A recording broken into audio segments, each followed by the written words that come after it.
救命啊！停电性啦！啊！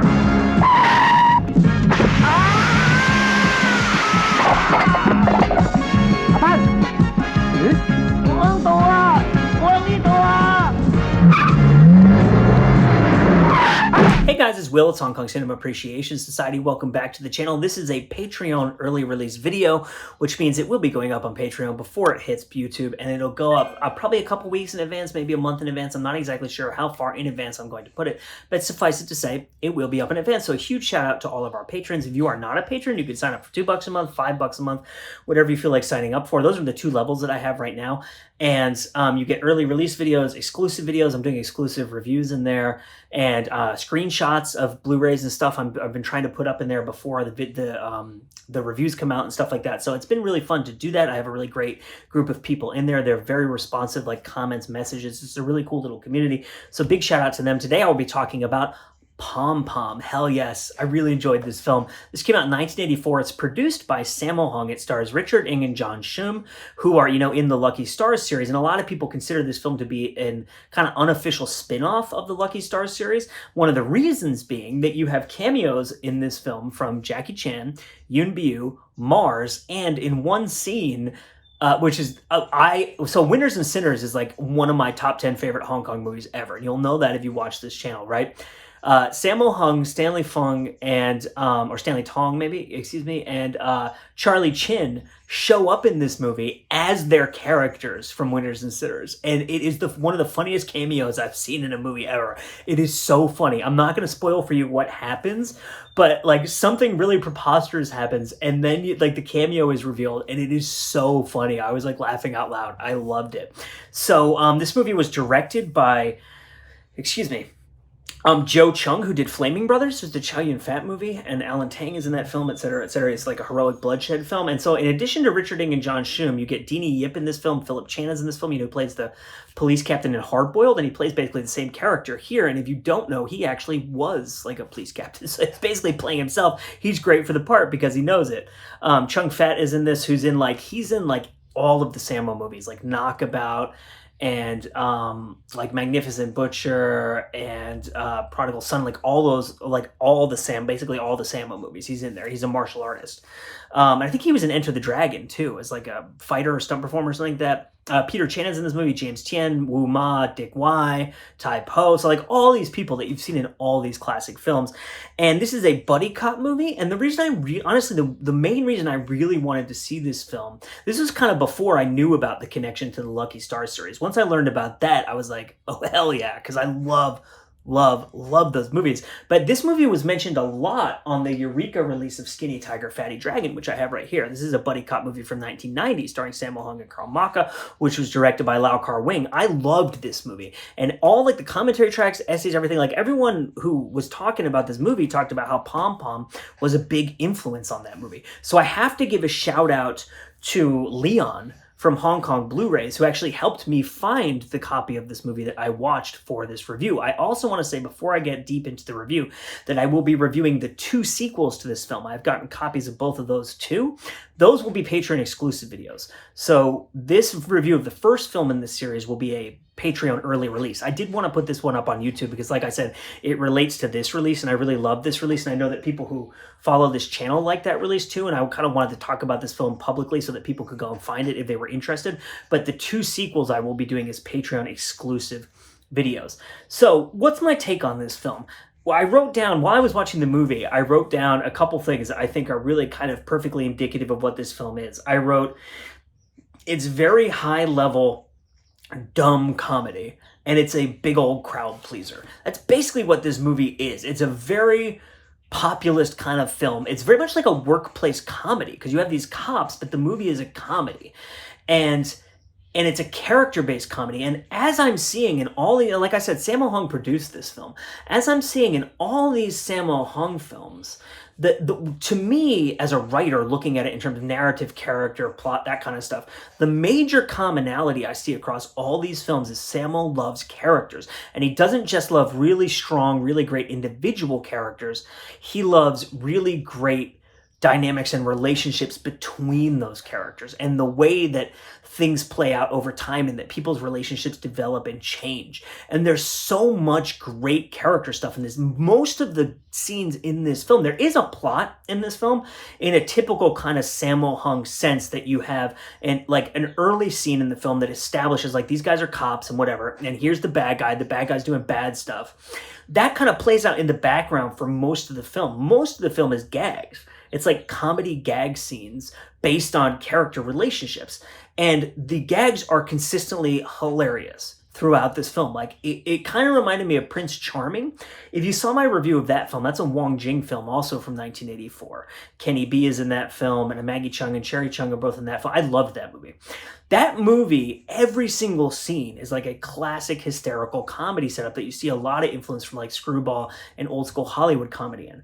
And this film is very similar in that this film relies very heavily on the dramatic irony of characters thinking or knowing different things about situations and the audience knowing everything and the comedy that results from that. Let me give you an example of that. There's a scene in this film in which it's Richard Ng's character's birthday. And he's got a crush on this woman, and she's going to come over for his birthday and have dinner with him. But his friend, the John Shum character, gets him a prostitute for his birthday. So the prostitute shows up, and she takes off all her clothes, and she's hammered. And she's just like stumbling drunk around his apartment. And then the other woman shows up, and he's got to hide the prostitute. But she's drunk and like stumbling around everywhere. It's just like, it's really funny. And so, you know, we as the audience know what's going on, but the two female characters don't know what's going on, and Richard Ng is kind of stuck in the middle trying to balance everything. I will say the female characters in this movie are preposterous. Like preposterous. Like it's ridiculous to think that anyone would see this movie and be like, oh, that's what women are like. Like in just this scene, you have the complete, like, stereotypical drunken slut, like, oh, I'm the prostitute, I can take all my clothes off, I'm really drunk, let's have sex, like, stumbling around character. And then you have, like, the mother, wife, girlfriend. Like, I'm not kidding you when I say the prostitute shows up in, like, very Western-looking clothes and then takes them all off. The other character shows up in traditional Chinese clothes buttoned up to the neck. Right? And when Richard Ng opens the door, the first thing she says is, where's your kitchen? And then she just goes into the kitchen and starts cooking. Like, it's so preposterous. I can't take it seriously. I could see how people would think it's dated or offensive. It is, I mean, it's dated beyond belief. But to me, it's so preposterous that I can't even be upset by it because it's just absurd. Like, oh yes, here I am in my traditional Chinese garb. I'm going straight into the kitchen without saying anything to make you dinner because I'm a woman and that's my role in life. And like, it's ridiculous. It's genuinely ridiculous. But it's a really funny film, and it's a very fun film. And like I said, high level dumb comedy. So what do I mean by that? It's really smart filmmaking about really dumb stuff. Let me give you an example of this. There's a scene in this film where the John Shum character is essentially dumping exposition on the Richard Ng character. What I mean by that is the John Shum character has information he needs to share, and he needs to give it to the Richard Ng character. So he's just dumping it. It's like a monologue. He's just saying like this, right?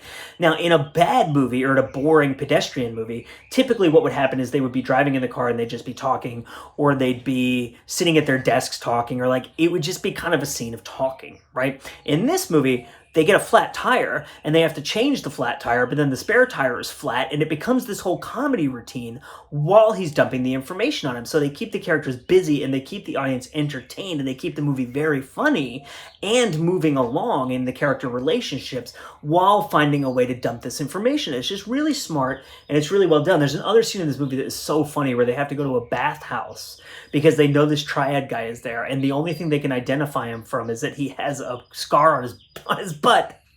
So they're going around looking at all the people's butts, trying to figure out which one the bad guy is. It's just stuff like that. Like, it's so stupid, but it's so funny. And I really like stupid funny. That's like one of my favorite types of funny. So I just thought this was a really, really entertaining film. I will say, oh, and there's a car chase at the end. And the car chase has a reference to Winners and Sinners in it, which I thought was really fun and really great, obviously, because I love that movie. And it has locations from when there's a couple locations in this movie that are in Winners and Sinners. And in one instance, they even pointed out. And there's actually, well, okay, I have to tell you, this is really funny. In the final car chase scene, Richard Ng is like doing something and someone is talking to him and he's like, shut up, I'm doing a dangerous stunt. Like the degree to which it becomes self-aware as it goes towards the end is really, really funny. So, I totally lost my train of thought. What was I going to tell you about? There's the car chase. It's a crowd-pleasing film. Oh, right. Okay. There's something that I should mention here, because this is the kind of thing that might actually upset people, and they might like watch this movie and be like, haha, funny comedy, and then get to this scene and be like, hey, this isn't funny. I don't want to watch this. So I just want to put it out there so that you know it's there in case you want to avoid something like this. There's a scene in this film where the Richard Ng and John Shum characters have to interview a woman who has been raped by her stepmom. But they go into the wrong room. And the woman they find is someone whose cousin died. She's come from Macau as like the next of kin because her cousin passed away. So they go into the room and they think she's been raped by her stepmom, and they're trying to take a statement. And she's talking about her relationship with her cousin. And it's definitely the kind of thing where like you could never do this now, right? Like never in a million years. And I could 100% see why people would find this really distasteful and offensive. Speaking purely from my perspective as a writer, I thought it was very funny. The way that they say, it's very clever.